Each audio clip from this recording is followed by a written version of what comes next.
nanti, ya Bapak dan Ibu, khusus untuk guru tertentu, nanti akan ada 2 uji yang akan dilalui.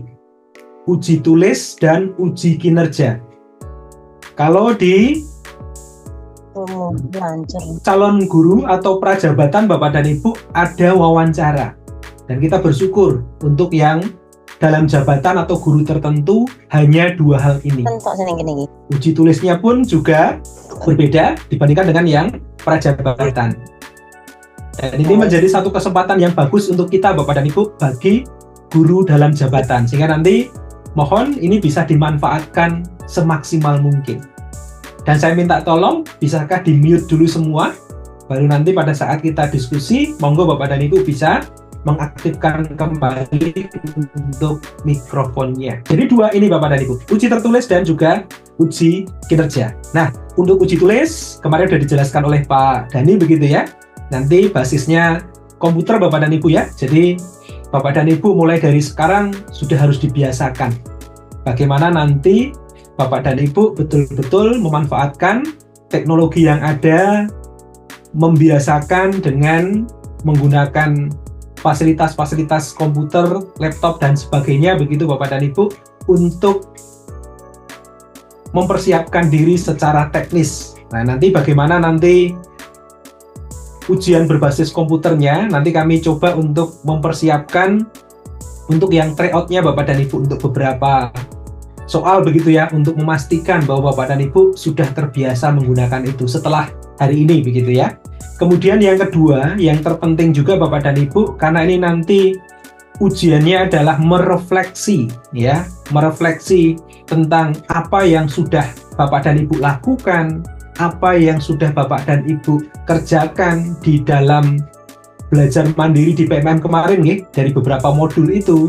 Maka ini nanti yang akan menjadi acuan Ibu Bapak untuk mempersiapkan diri.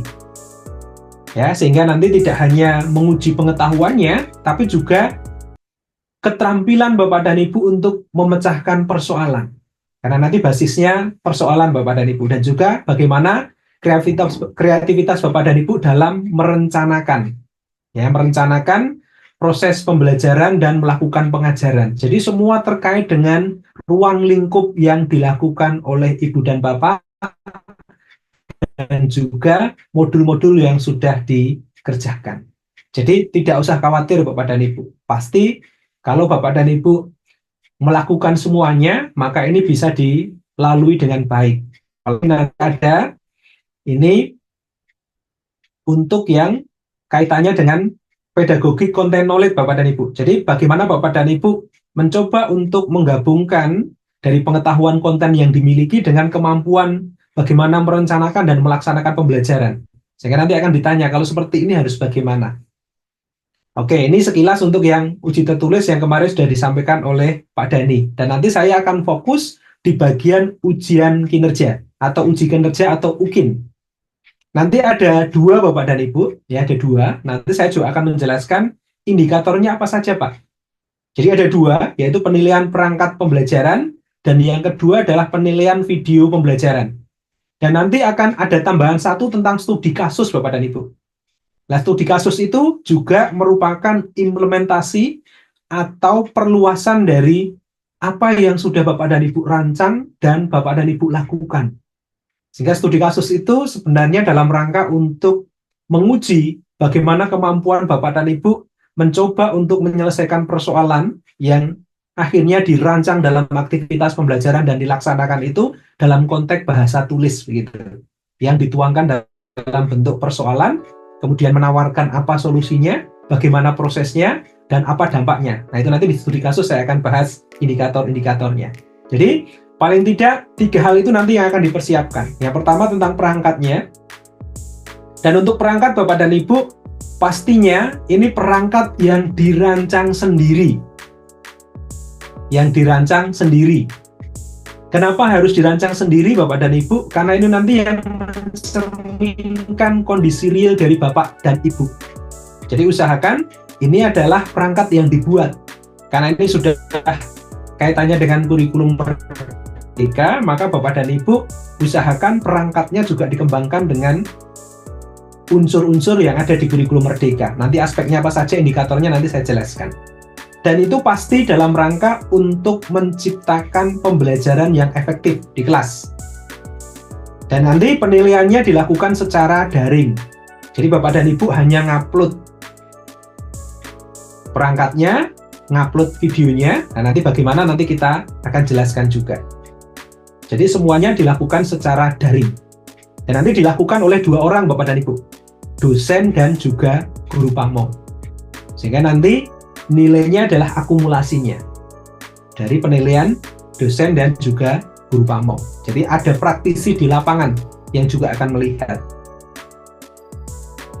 Kemudian untuk yang video, karena ini nanti ada yang BK dan non BK ya Bapak dan Ibu ya, sehingga ini juga harus dijelaskan juga. Kalau untuk yang BK bentuknya memang bukan perangkat biasa nggih, namanya itu ada rancangan pelaksanaan layanan RPL begitu ya. Nah itu nanti monggo istilahnya disesuaikan, formatnya juga disesuaikan bagi yang BK begitu. Dan video praktek layanan konseling ya, baik kelompok maupun personal nanti itu yang untuk BK. Untuk yang kaitannya dengan guru-guru mapel dan guru kelas, nah itu nanti pasti juga menyesuaikan. Yang guru kelas, guru SD ya, pasti perangkatnya juga untuk mengajar di SD, video pelaksanaannya juga adalah implementasi dari perangkat. Jangan sampai nanti berbeda ya Bapak dan Ibu ya. Jadi perangkat yang disusun, yang dikirim, itu adalah perangkat yang digunakan pada saat Ibu mengajar. Jadi yang divideokan juga implementasi dari perangkat yang disusun. Nanti videonya ada 2 Bapak dan Ibu. Video full, ya video full pembelajaran Bapak dan Ibu, ya paling nggak 2 JP begitu kan ya, full begitu. Kemudian yang kedua adalah video yang sudah diedit menjadi 30 menit. Dan nanti isinya apa saja nanti saya jelaskan. Jadi nanti videonya disiapkan 2. Jadi video full pembelajaran Bapak dan Ibu 2 JP begitu ya. Kemudian yang kedua adalah video yang 30 menit yang merupakan video yang sudah diedit dari video implementasi yang sudah Bapak dan Ibu lakukan begitu di dalam kelas. Dan catatannya itu adalah implementasi dari perangkat yang sudah kita susun dan disusun sendiri. Kemudian Bapak dan Ibu untuk penilaiannya terkait dengan perangkat pembelajarannya, yang pertama, pasti nanti akan dinilai berdasarkan kualitas perangkat yang disesuaikan dengan rubrik. Nah, nanti kita lihat rubriknya. Jadi rubriknya itu nanti sudah dibuat dalam kategori Bapak dan Ibu. Jadi ada 4 kategori ya, yang sangat kurang, baik, dan sangat baik begitu. Sehingga nanti rentangnya Bapak dan Ibu akan ada di mana nih yang akan didapatkan. Nah, nanti kita akan coba lihat indikator-indikatornya apa. Kemudian yang kedua, ini ya seperti yang saya katakan di awal, perangkat yang dibuat itu adalah perangkat bentuknya bisa RPP, modul ajar, RPL yang disiapkan untuk ujian dan akan dipraktekkan begitu ya, hasil sendiri. Dan harapannya, karena ini sudah kurikulum Merdeka Bapak dan Ibu ya, itu juga disesuaikan nanti dengan unsur-unsur. Kalau modul ya modulnya sesuai dengan modul yang disarankan. Persoalan nanti formatnya mau seperti apa, paling tidak ada minimalnya nanti Bapak dan Ibu. Nanti saya juga kasih contohnya juga untuk modulnya. Dan disesuaikan dengan fasenya. Jadi mau fase A, B, C, monggo silahkan nanti harus disesuaikan begitu. Kemudian yang kedua, penilaian untuk video praktek pembelajaran. Pasti ini juga akan dinilai kualitasnya Bapak dan Ibu. Bagaimana nanti Bapak dan Ibu melakukan pengambilan video itu juga nanti diperhatikan. Jadi nanti bagaimana pada saat Bapak dan Ibu melakukan praktek pembelajaran secara klasikal dan bagaimana kelas itu akan didesain. Usahakan Bapak dan Ibu, karena nanti video yang akan dinilai itu adalah yang 30 menit dulu, usahakan anak-anak sudah dikondisikan dalam aktivitas berkelompok. Aktivitas berkelompok, jadi sudah dikelompok-kelompokkan begitu. Sehingga pada saat masuk ke video itu sudah terlihat anak-anak sudah berkelompok. Yang kedua, desain kelasnya. ternyata ada indikator bagaimana kelas itu dihias sesuai dengan jenjang kelas masing-masing. Jadi nanti akan kelihatan di sana seperti apa nanti kelasnya begitu ya. Apakah sesuai dengan yang diharapkan? Pastinya juga akan sesuai jenjang Bapak dan Ibu. Yang di SD pasti berbeda dengan yang ada di SMP dan SMA. Tapi paling tidak desainnya sudah mulai diperhatikan. Bagaimana kelas mendukung situasi belajar yang ada di sana. Dan nanti Bapak dan Ibu pasti akan dilihat kesesuaiannya dengan perangkat yang sudah disusun. Jangan sampai nanti ngajarnya beda dengan perangkat yang disusun. Jadi usahakan apa yang disusun di perangkat itulah yang dilaksanakan. Kemudian nanti rubriknya seperti apa kita lihat. Kemudian semua berkas ini sudah harus di-upload dan nanti sebelum di-upload Bapak dan Ibu ke sistem, ya, yang sistemnya sudah disiapkan oleh LPTK, Bapak dan Ibu mengupload dulu semua berkas ini ke Google Drive. Jadi nanti harus latihan bagaimana menyimpan data, baik bentuknya perangkat maupun video, itu ke Google Drive. Jadi nanti dibuat folder begitu Bapak dan Ibu ya. Misalkan, ini saya kasih contoh saja Bapak dan Ibu. Misalkan kita akan, yang sering terjadi itu ini Bapak dan Ibu. Seringkali kita sudah menyimpan itu di Google Drive kita, tapi kita lupa membuka. Ya, ini yang sering terjadi. Nah, ini misalkan contoh ya Bapak dan Ibu ya. Contoh saya ini, contohnya saja. Misalkan, ini saya kasih contoh. Nah, ini nanti saran saya Bapak dan Ibu, ya, saran saya nanti dibuat di folder tertentu gitu ya, folder khusus begitu. Folder khusus yang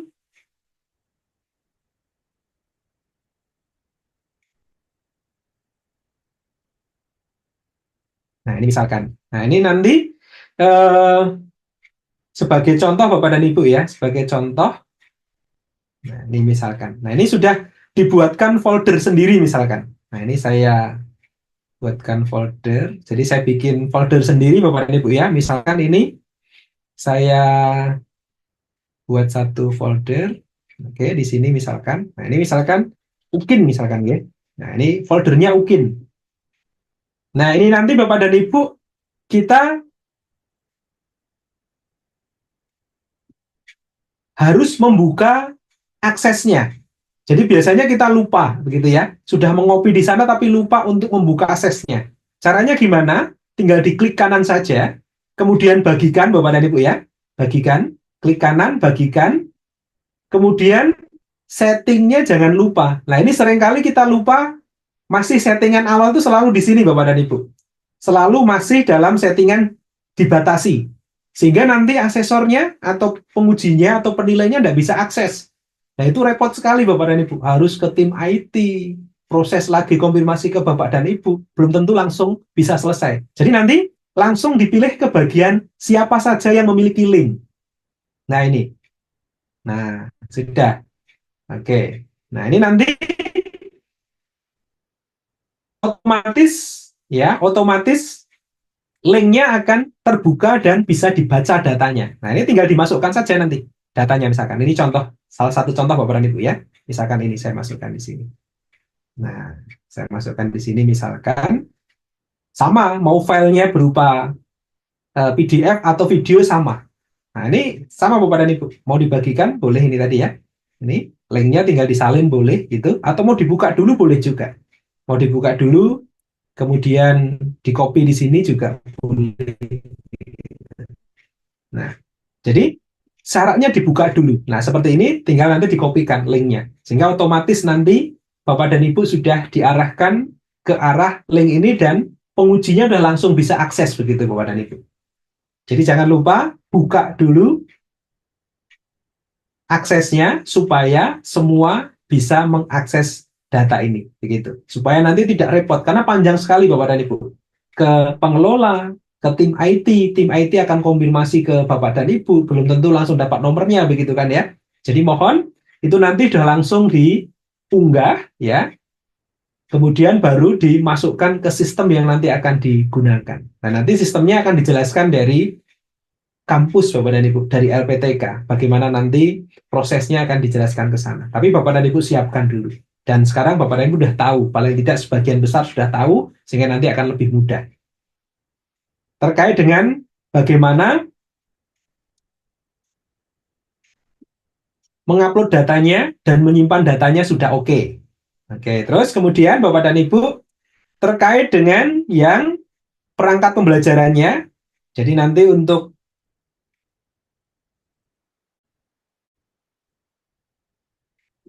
namanya sudah disebutkan di sini Bapak dan Ibu ya, perangkat pembelajaran, nama mahasiswa dan NIM. Dan saya berharap Bapak dan Ibu semuanya sudah punya NIM.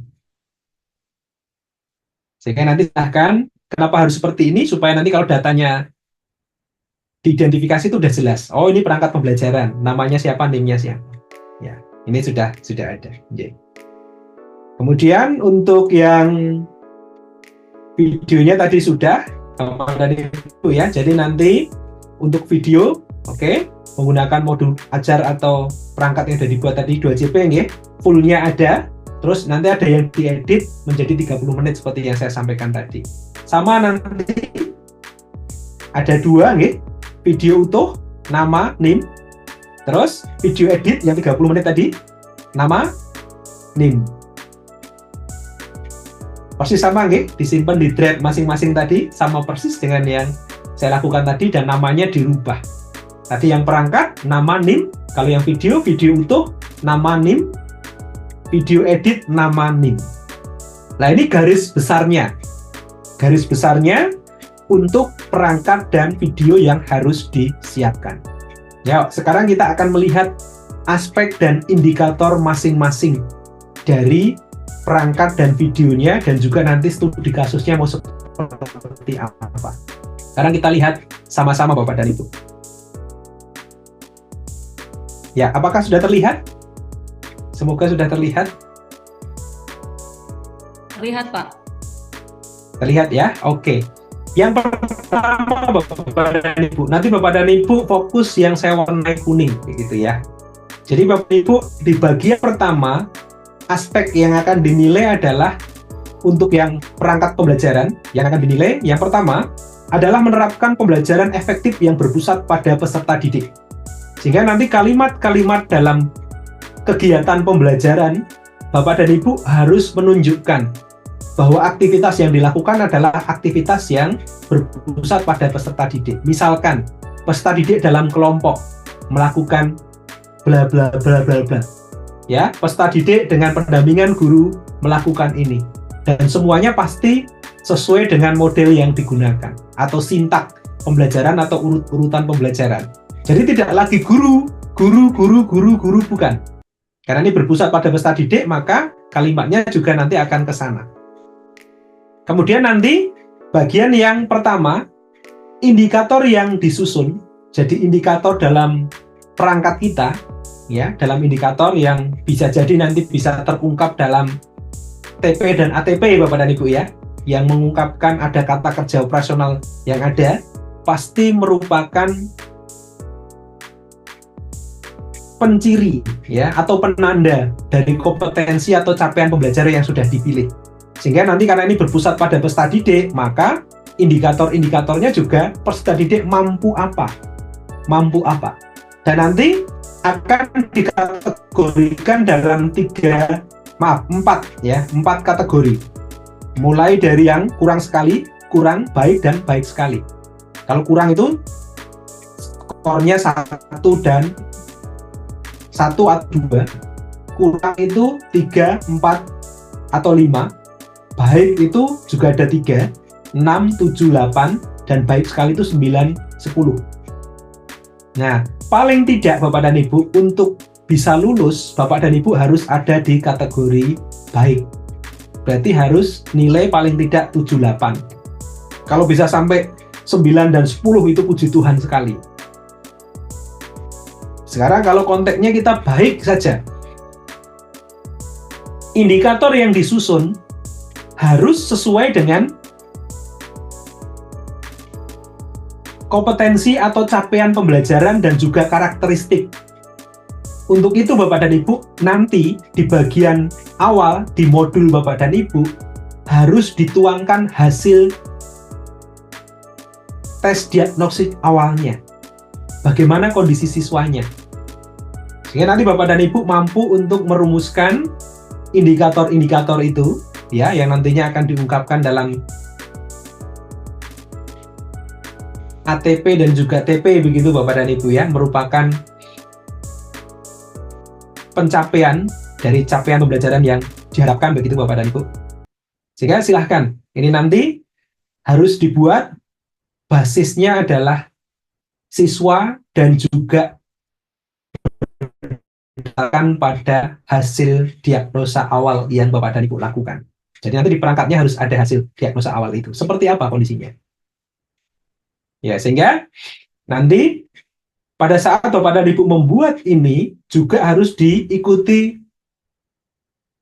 hierarkinya, mulai dari yang level bawah sampai dengan yang level atas. Jangan bolak-balik Bapak dan Ibu.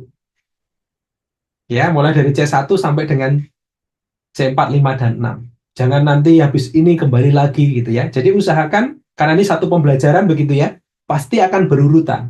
Menganut hierarki dari yang paling bawah sampai ke yang paling tinggi. Ya, analisis, evaluasi, dan juga create begitu ya. Tapi selalu diawali dari level yang bawah. Nah, itu nanti juga akan menjadi perhatian. Dan itu sesuai dengan CP-nya. Oke, ini yang pertama. Yang kedua, di dalam desain pembelajaran yang Bapak dan Ibu susun, ini memuat alat, bahan, media, dan lingkungan yang aman dan nyaman bagi peserta didik. Jadi nanti semua alat dan bahan ini betul-betul sinkron dengan aktivitas belajarnya. Misalkan, katakanlah begitu ya, jadi peserta didik diberi kesempatan untuk misalkan ya, mengidentifikasi bangun datar dengan media bla bla bla bla, mereka bisa apa. Sehingga nanti pada saat menyebut media, ya itu cocok dengan media yang kita sebutkan. Dan cocok dengan aktivitasnya. Kemudian yang kedua Bapak dan Ibu, di modul Bapak Ibu dan kemarin, yang dipelajari itu kan ada UBD. Betul nggih? Understanding by Design Bapak dan Ibu ya. Betul ya? Dan juga ada konteks lingkungan yang dipakai sebagai sumber belajar. Sehingga nanti Bapak dan Ibu usahakan media sumber belajar yang digunakan itu tidak hanya hal-hal yang sifatnya cetak yang berupa benda-benda, bukan benda konkret atau lingkungan begitu. Tapi usahakan bahwa Bapak dan Ibu juga memanfaatkan lingkungan itu sebagai sumber belajar. Dan apabila Bapak dan Ibu mampu menuangkan konteks budaya lokal, nah ini yang dinamakan sebagai CRT-nya begitu ya, bagaimana culture atau budaya itu dimasukkan dalam aktivitas pembelajaran, itu akan poinnya akan tinggi Bapak dan Ibu. Jadi intinya, semua bahan, alat, dan sebagainya atau sumber belajar yang kita gunakan harus mendukung betul proses pembelajarannya. Jangan sampai nanti kita nulis apa, di kegiatan pembelajarannya juga tidak sinkron begitu. Nah, ini harus disesuaikan ke sana. Jangan asal digunakan. Tadi harus dibuat sendiri. Kenapa dibuat sendiri? Maka Bapak dan Ibu akan tahu bahannya apa, medianya apa, tuh tahu karena dibikin sendiri. Kemudian yang ketiga, ada aspek karakter. Ini yang nanti masuk sebagai P3-nya atau profil pelajar Pancasila. Usahakan Bapak dan Ibu, profil pelajar Pancasila ini yang betul-betul mungkin dicapai di aktivitas belajar itu. Contoh sekarang, ini yang sering, 5-5-nya atau 8-nya dimasukkan semua. Padahal tidak ada kaitannya dengan kegiatan belajar. Itu nanti nilainya malah rendah, karena hanya asal memasukkan saja. Tidak memikirkan bahwa betul tidak tercapai dalam aktivitas ini. Begitu. Ini contohnya Bapak dan Ibu, sebagai contoh ya. Kita lihat sebagai contoh, sebentar. Semoga kelihatan Bapak dan Ibu ya, sebentar.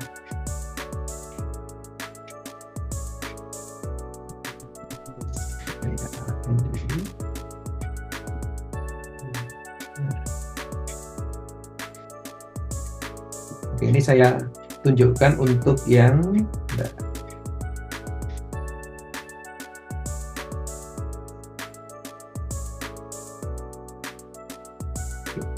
apakah kelihatan Bapak dan Ibu? Kelihatan nggih? Oke. Nah, misalkan bergotong royong, ya, bergotong royong, bernalar kritis dan kreatif. Ini Bapak dan Ibu harus mampu menjelaskan bahwa dalam aktivitas belajar yang nanti saya akan lakukan, betul-betul ada gotong royongnya. Berarti nanti mesti ada kerja tim. Perhatikan di sini. Ini. Cara melatih tadi dalam saling membantu. Ini Bapak dan Ibu bersama dalam kelompok. Nah ini. Mesti ada aktivitas nih. Saat melaksanakan apa? Kegiatan praktikum, diskusi, maupun presentasi hasil. Jadi ini betul-betul nanti sesuai dengan aktivitas yang dilakukan. Bahwa gotong royong itu ada. Gitu. Terus bernalar kritis. Ini melatih apa dan kapan terjadinya? Nah ini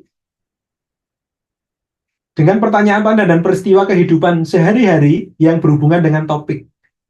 Bernalar kritisnya nanti karena ada pertanyaan-pertanyaan ya atau pertanyaan pemantik yang mengarah kepada satu aktivitas berpikir yang memungkinkan mereka melakukan ini gitu.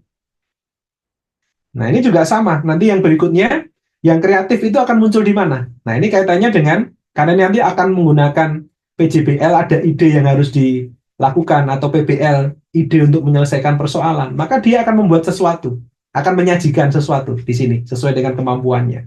Jadi hanya 3 saja yang mungkin. Ya sudah, kalau memang hanya 3 saja, itu yang dimasukkan. Ya. Dan ini semua media dan alat tadi sesuai dengan apa yang ada di dalam pembelajarannya. Tidak menuliskan yang lain begitu. Oke. Oke Bapak dan Ibu ya, terkait dengan profil pelajar Pancasilanya ya. Jadi jangan asal dituliskan semua, tapi pastikan bahwa profil ini akan masuk. Misalkan 2 saja ya tidak apa-apa karena memang hanya 2. 3, 4 tidak masalah. Tapi yang betul-betul nanti akan dicapai. Oke. Dan harus ada nih. Jangan sampai tidak ada di sana karena ini ada aspeknya di sana yang harus dimasukkan. Ada aspek untuk profil pelajar Pancasila tapi yang sesuai. Kemudian ini tujuan pembelajaran ranah pengetahuan ini disusun menggunakan kata kerja operasional. Operasional. Dan di sini untuk baik saja Bapak dan Ibu, perhatikan di sini tujuan pembelajaran ranah ini menggunakan kata kerja operasional. Levelnya apa ini? C4, C5, C6. Tetapi belum sepenuhnya sesuai dengan karakteristiknya ini.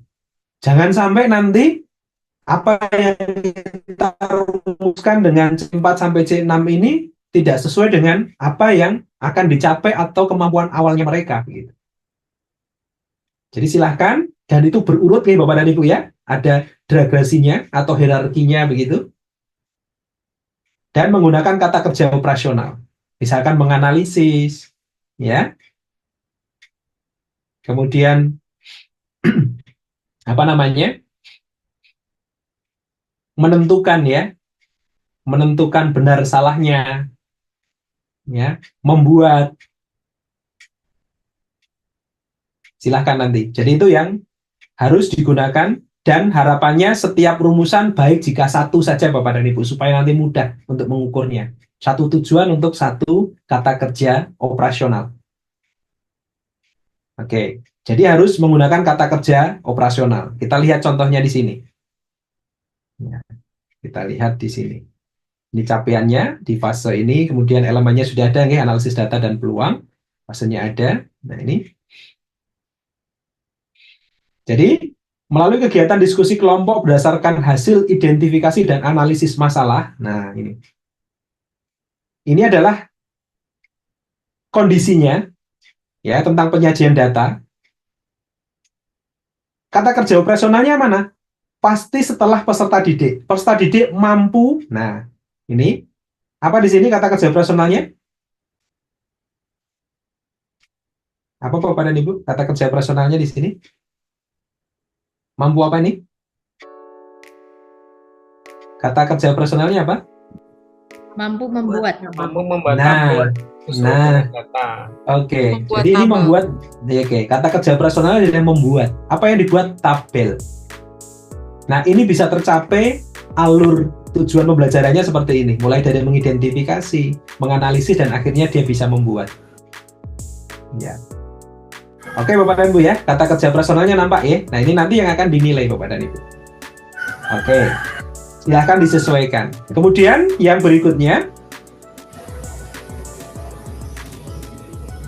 tujuan pembelajaran, ranah keterampilan. Nah, karena ada ranah keterampilannya, berarti nanti di rencana pembelajaran Bapak dan Ibu yang akan dibuat, berarti mereka harus sampai bisa membuat apa?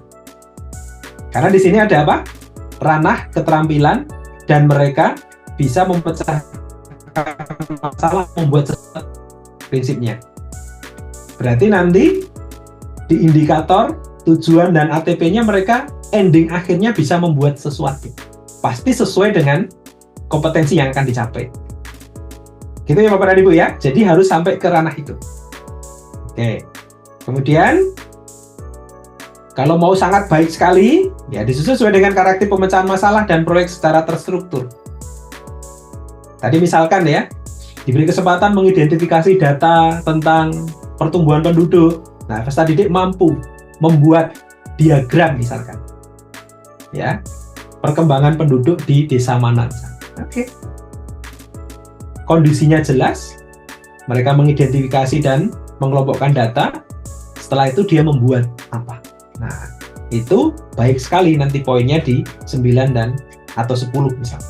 Ya, paling tidak kalau baik sekali di 9 lah, Bapak dan Ibu ya. Ini Bapak dan Ibu ya. Berarti karena di sini ada indikatornya, dinilai, berarti mau tidak mau Bapak dan Ibu harus sampai ke C6. Kemudian, tujuan pembelajaran dengan konten materi, RPP atau penggalan. Nah, ini pasti ya Bapak dan Ibu ya, bisa apa sesuai dengan tadi, fasenya tadi, capaian yang akan dicapai. Makanya tadi rumusannya dia bisa apa tadi? Membuat tabel, ya, mengidentifikasi data dan sebagainya. Pasti sesuai dengan kontennya itu. Kontennya tadi tentang data, mengolah data, sesuai dengan yang ada tadi. Semuanya nyambung ini. Perhatikan di sini Bapak dan Ibu. Kalau kita perhatikan di sini tadi kan analisis data, dan ini khususnya untuk analisis data Bapak dan Ibu ya. Nah, ini cocok semuanya. Mulai dari mengidentifikasi, menganalisis data sampai membuat penyajian datanya. Cocok berarti. Bagian dari capaian pembelajarannya tadi. Cocok. Berarti sinkron antara tujuan atau alur tujuan pembelajaran dengan kompetensinya tadi. Oke. Yang berikutnya. Oke. Nah, yang berikutnya. Oke. Yang berikutnya terkait dengan, nah ini tadi sudah sama nggih, alurnya tadi sudah cocok juga. Alurnya seperti apa? Sudah saya jelaskan juga di awal tadi. Harus ada alur tujuannya. Jangan sampai lupa Bapak dan Ibu ya, ada tujuan dan alur tujuan pembelajarannya. Oke, kemudian, nah desain pembelajarannya harus sesuai dengan kurikulum yang berlaku. Karena ini kurikulum Merdeka menggunakan modul ajar ya, gunakanlah modul ajar sebagai konteks aktivitas, dan model yang digunakan ya sebagian besar project based learning, problem based learning, ya, inquiry, discovery learning begitu. Jadi itu nanti yang digunakan. Itu nampak di mana? Nah, ini nampak di sini nanti Bapak dan Ibu. Kalau Bapak dan Ibu mau mencermati betul, nanti nampak di bagian sini. Nah, ini nanti sudah ada ini. Nah, pendekatannya scientific TRL ini yang kaitannya dengan UBD Bapak dan Ibu. Nah, ini menggunakan apa? Problem based learning. Nah, ini salah satu pencirinya. Salah satu penciri dari aktivitas belajar yang digunakan untuk kurikulum yang saat ini. Dan nanti aktivitasnya juga sama. Aktivitas belajarnya juga mengarah pada aktivitas pembelajaran yang basisnya PBL tadi Bapak dan Ibu. Nah, ini semua basis data. Dan aktivitasnya mengikuti alur PBL. Mulai dari orientasi masalah. Masalah apa yang diberikan ya? Masalah yang stimulus bagi anak-anak ya, apa ya? Nah, ini betul-betul mencerminkan dari model yang kalau PBL ya PBL, ada 5 fase atau 5 aktivitas belajar itu, mulai dari orientasi, mengkondisikan, sampai mengumpulkan data untuk memecahkan masalah itu, sampai penyajian dan mengevaluasi dan refleksi bersama. Semua disesuaikan dengan itu. Sehingga di bagian aspek ini tadi akan terpenuhi begitu. Ya. Nah, ini akan terpenuhi. Oke. Terus yang berikutnya, konten materi berdasarkan pada hasil apersepsi. Ya, hasil diagnosis awalnya. Pasti nanti Bapak dan Ibu. Makanya tadi perlu mencantumkan hasilnya tadi. Seperti yang tadi ada di depan tadi. Ada yang mahir, sedang dan sebagainya tadi Bapak dan Ibu ya. Nah, ini menunjukkan bahwa apa yang kita siapkan, apa yang kita lakukan sesuai dengan kondisinya mereka. Gitu. Kemudian yang berikutnya ini terkait dengan, nah ini. Nah, kemudian kaitannya dengan pembelajaran yang berdiferensiasi. Nah, ini nanti Bapak dan Ibu mulai memikirkan tentang bagaimana aktivitas belajar itu kemudian saya susun berdasarkan hasil diagnosa awal dan nah, seperti ini Bapak dan Ibu. Nah, ini misalkan sebagai contoh misalkan. Nah, ini tingkat kemampuannya ya. Tingkat kemampuannya, kemudian masing-masing gambarannya seperti apa, kemudian nanti di sini sudah muncul diferensiasinya mau seperti apa ini, prosesnya, diferensiasi produknya yang akan dihasilkan seperti apa. Ya paling tidak ada diferensiasinya, minimal proses atau kontennya, atau paling mudah juga produknya apa yang berbeda begitu, tergantung dari kemampuan mereka. Dari sini nanti sudah kelihatan Bapak dan Ibu, bahwa tes diagnosa ini dengan dimunculkan tabel ini, berarti sudah menunjukkan bahwa ada tes diagnosa awal dan pembuatan kategori ini untuk menentukan diferensiasinya. Bisa proses, bisa produknya, sesuai dengan apa yang ingin Bapak dan Ibu capai. Karena ini kan membuat menganalisis ya, berarti pasti proses dan hasilnya yang beda. Makanya yang dibedakan adalah diferensiasi proses dan produk, seperti yang ada di sini tadi. Nah, ini dimunculkan Bapak dan Ibu. Dan aktivitasnya juga dimunculkan bagaimana mereka pada saat di video juga dipisahkan nanti. Nah, ini kelompok satu yang teman-teman yang dikelompokkan misalkan. Kelompok satu itu kelompok yang seperti apa? Dikasih keterangan nanti di videonya akan bagus. Oh, ini kelompok satu bagi yang mahir. Ini yang baru berkembang, ini yang masih perlu pertolongan misalkan ya. Nah, sudah disampaikan di dalam video itu. Diberikan keterangannya begitu. Sehingga nanti LKPD ini untuk yang kategori yang mana, untuk yang LKPD ini kategori yang mana, sehingga proses belajarnya mereka akan berbeda, sehingga kelihatan nanti bagaimana nanti gurunya mendampingi juga sesuai dengan kemampuannya itu. Oke, ini yang terkait dengan diferensiasi dari Bapak dan Ibu ya. Jadi sudah dimunculkan di sana, di perangkatnya sudah muncul dan aktivitas belajarnya nanti juga harus dimunculkan. Kemudian ini sama ya. Karena tadi diferensiasi sesuai dengan kebutuhan siswa pasti sama tadi, sesuai dengan jenjangnya masing-masing begitu. Kemudian, nanti kontennya juga sama Bapak dan Ibu, yang di sekolah dasar ya disesuaikan dengan konten di sekolah dasar, di SMP, guru mapel dan sebagainya disesuaikan semua. Nah, ini saya yakin ini tidak ada masalah. Kemudian alurnya juga sama, urutannya seperti yang pertama tadi, mengidentifikasi data, ya menganalisis datanya, memecah-mecah datanya, kemudian sampai dengan pada membuat tabelnya dari hasil analisis dan pengelompokan yang sudah dilakukan. Nah, ini harus ada hierarkinya, urutannya harus benar begitu ya. Kemudian, nah ini sama seperti yang tadi diorganisasikan, urutannya juga jelas begitu ya, sesuai dengan hierarkinya. Kemudian untuk materinya Bapak dan Ibu, ini juga harus mencakup untuk ranah sikap, pengetahuan dan keterampilannya. Sehingga nanti di dalam aktivitas yang didukung dengan materi-materi yang kita siapkan ini juga akan menopang bagaimana sikap ini juga bisa